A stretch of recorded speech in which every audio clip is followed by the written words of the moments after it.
What is up, members of D12? I'm back at it again for the last time, at least for power rankings. You know, I'll come back with you some more info, probably still later this week.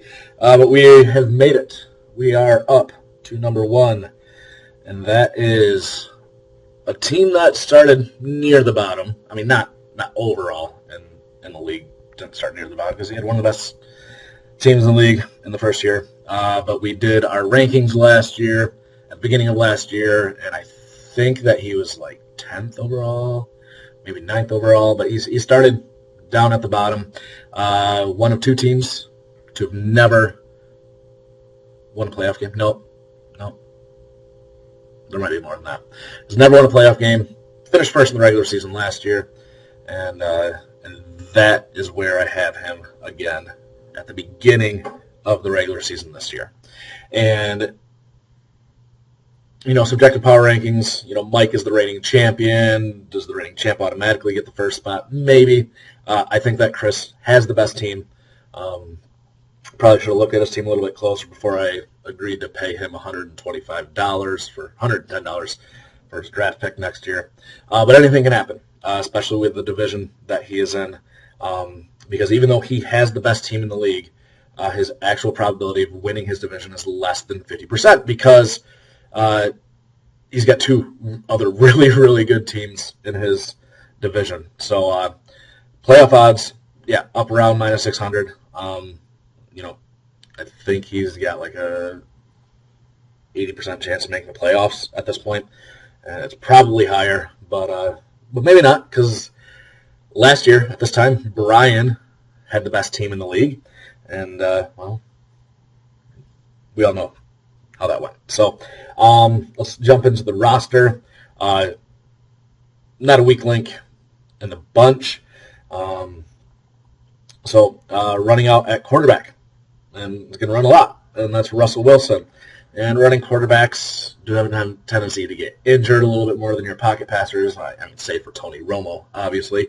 But even if Russell gets injured, he's got Carson Palmer to throw in there. And Palmer is probably a top 6 quarterback. So he's got Palmer on his bench as a top 6 quarterback. So has very good depth there. And then Alex Smith, if things go disastrously for his top 2 quarterbacks. He does have a third quarterback already that he could throw in there. Wide receivers. Apologies to Mike. Apologies to Doug. But 1 through 3, this is the best set of wide receivers in the league. Julio Jones, probably overall second best wide receiver in the league. Odell, I'd probably put third. So he's got 2 of the top 3 guys on his team. And then he's got probably a top 3 guy from the past decade in Dez Bryant. Dez did lose Romo, so having Dak in there probably hurts Dez a little bit. But if Dez is your wide receiver 3, you're doing something pretty good. He's got Keenan Allen down in one of his flex spots. If you extrapolated Keenan's first 8 games from last year for an entire season, Keenan is a top 7-ish wide receiver. You can't because he gets injured all the time, but while he's there, he's really, really good. If we look a little bit further down, Devontae Parker.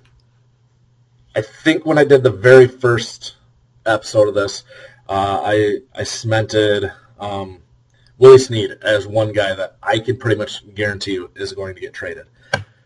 Now that we're at the other end of the spectrum, I'm going to pretty much guarantee that Devontae Parker gets traded. I know that Chris doesn't have a whole lot of holes on his team, and that Parker, you know, does project to be a lot better in the future than he is this year. But right now, Parker can't beat out Kenny Stills for the number 2 job in Miami. Chris has the best team. If he could somehow make his team better this year, I see him pulling the trigger on a deal that includes Parker. Earlier this offseason, I offered him Lockett and Sims for Parker. I don't offer him that right now. I think that he kind of regrets not taking it. I mean, I think that he should regret not have taken it back then, but that's where we're at. So beyond those top four guys, plus Devontae Parker, Tavon Austin, Cole Beasley, and Rashard Higgins. Not going to waste any more breath than I already have on those guys. Jumping down to his running backs, Lamar Miller figures to be an absolute stud in Houston. I hope so, for my other league's purposes. But should have a fantastic year. His running back to Jamal Charles. Again, when healthy is awesome.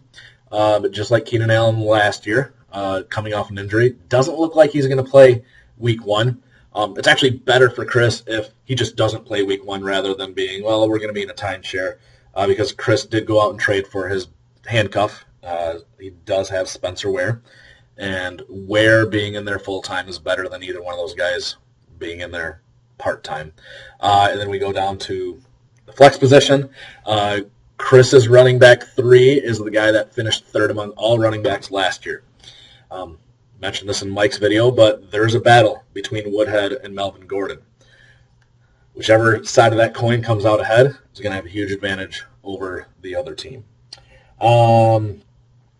He's got, beyond those guys, he has Benny Cunningham, whoop-de-doo, CJ Spiller, whoop-de-doo, Alfred Blue, whoop-de-doo, and Robert Turbin, whoop-de-doo. I'm a little burnt out on doing these, so this I know I should be spending more time on the better teams than I did for the worst teams, but Chris and Mike were whining and complaining, so maybe I'll do this one even quicker now. I don't know. Then down at tight end, he has Delaney Walker penciled in as his starter. Not as good as his closest competition, Jordan Reed and Greg Olson, but Walker did have a fantastic year last year. I think he caught over 90 passes. Another year in the Tennessee offense with Marcus Mariota. And it's not like Tennessee is loaded with studs out at the wide receiver position. Could be in line for another big year. Behind Delaney, he does have Martellus Bennett. New England has run 2 tight end sets a lot in the past. Maybe they do a little bit more of that again this year now that they have Bennett to go with Gronk, and then Will Tye. Nothing really to talk about there. So despite being in the toughest division, Chris does project to have the most wins this year, even though he has 4 games against Carolina and San Antonio. I think that Chris has the most solid team, the most solid starting lineup in the league. If we nitpicked a little bit, maybe Mike has a little bit better depth at the skill positions. So if I had to do personal power rankings, where I just went with my gut, I would still put Mike first because the teams are really, really close. Because Mike is the reigning champion, and Chris couldn't even win a playoff game last year, or the previous 7 years for that matter. But according to the numbers, and if all teams stay healthy all year long, Chris is the best bet to not only finish the regular season in first, finish with the most wins, but also win the championship. This is a far cry from where Chris was just a couple of years ago. A similar transformation to what Mike did 1 year earlier, where Mike had done nothing in this league. Mike made the championship game, albeit from the wild card slot rather than first in the regular season. And then the following year, Mike wins the championship. Last year, Chris had a fantastic year, kind of out of nowhere.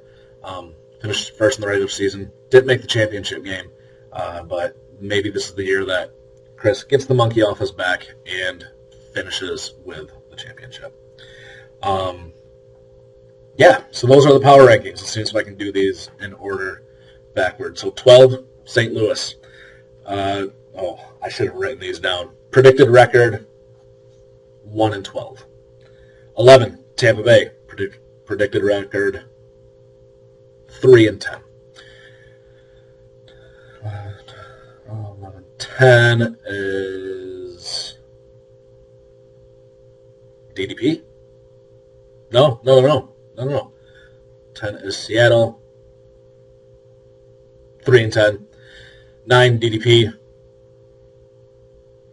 4-9. Yeah, yep. That's right. I am predicting that 5-8, 5-8. North Band 5-8, sure. Whatever. I don't care. I don't care. This is what Yahoo thinks. This is what I present to you. That's it. Thursday I'll probably update the week 1 stuff and all that. And some of these numbers might change because it's been probably a week since I've put in the projection. So I'll see all of you guys very, very soon. Please come Friday to our auction. Dinner's at 5:30. The auction starts at 7. Catch you guys later.